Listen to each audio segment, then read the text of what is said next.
Hello everyone, it's Brett here, Lionheart84. Now if you happen to watch my full garden tour video from last Sunday, then obviously you would have seen the updates that I did on some of my pineapple guavas or feijoas during the videos, but I know some people aren't interested in sitting down and watching those long videos, so I thought I'd do a quick update on 3 of my plants that are in reasonably large pots, as you can see here, for people who are particularly interested in pineapple guavas. Now the first one of these here is a Triumph, allegedly. I always say allegedly because you know, they all look the same, and when you get them from these nurseries you don't know for sure that they haven't got them mixed up when they were growing them from cuttings. One of my Triumphs came from Burncoos and the other one's come from Agroforestry Research Trust, so I'm kind of thinking, same with the Mammoth, I'm kind of thinking that if one of them's got the varieties mixed up, the other one it should be okay. So this is meant to be a Triumph. I have hand pollinated it this year and it's now got fruit set on it. Now bearing in mind we're in the first half of August, so these are about normal sized for me. They tend to start to swell noticeably in September, October.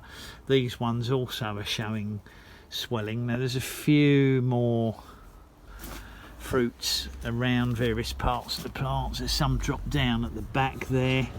They all look as if they've set. I might have to thin them if there ends up being too many on the plant.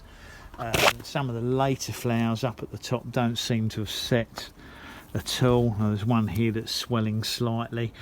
This didn't have a particularly large amount of flowers on it, certainly not as much as the Mammoth behind it, but the Mammoth behind it was much later flowering. You can see the flowers are only just starting to die off early in August.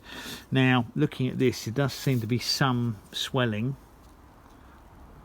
on some of the embryo fruits. That's not to say it's going to produce many. That one's swelling as well. There's still quite a few that I would say are drying off and falling off probably without setting, and also I wouldn't have bothered hand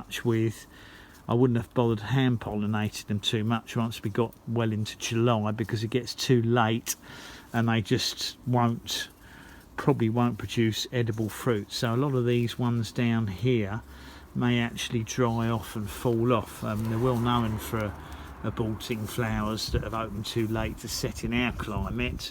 Like I said, this one is again came from agroforestry, and again this one's Mammoth. So even if my in-ground Mammoth turns out not to be correct, and it is probably the two I got from Burncoos, they'd probably possibly be two the same or might be mixed up. One could be the one that's labelled at Mammoth might be a Triumph and vice versa, or I could have 2 Triumph or 2 Mammoth. They only do 3 named varieties, and they're definitely not seedling ones because the fruits are too large probably to be a seedling unnamed variety. So I've probably got 2 the same, or they could be again correctly labelled as could these. And the third one I'm going to feature today is my Gemini, which is also looking okay. Now Gemini, I've had 1 fruit off this previously last year. It was only a smallish fruit and it was sort of cigar shaped, more thinner and elongated, and this one flowered heavily this year. And again I did hand pollinate the flowers when I could. I cross pollinated them with other plants including my seedling one, and you can see there that the fruit certainly seems to have set. It's certainly got a few over it that look as if they're swelling. There's another one there, another one there, looks like it's possibly swelling. Those 2 down there look as if they're swelling. That one there's, as you can see, has dried off and fallen off. So I would say that this plant at the moment looks like it's got about 7 or 8 fruit set on it, and it's in quite a decent sized pot, so I think there's a good chance that it can certainly hold a few fruit. And obviously if I think they're not swelling suitably, I will attempt to feed them. I think there's a couple more higher up on the plant as well.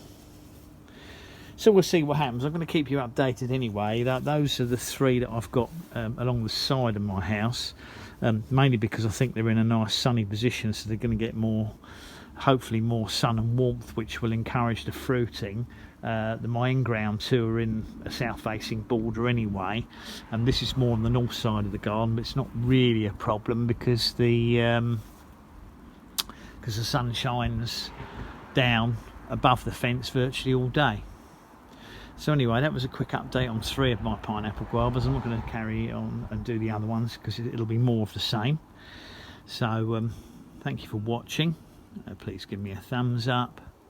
Welcome to, of course, share the video if you think it might be of interest to anybody. Please subscribe if you haven't done so already. I'd really appreciate it. And remember to click on the bell. Those are the flowers that I haven't taken. Click on the bell if you'd like to get updates on when new videos come out. I'll catch up with you all soon. Brett out for now.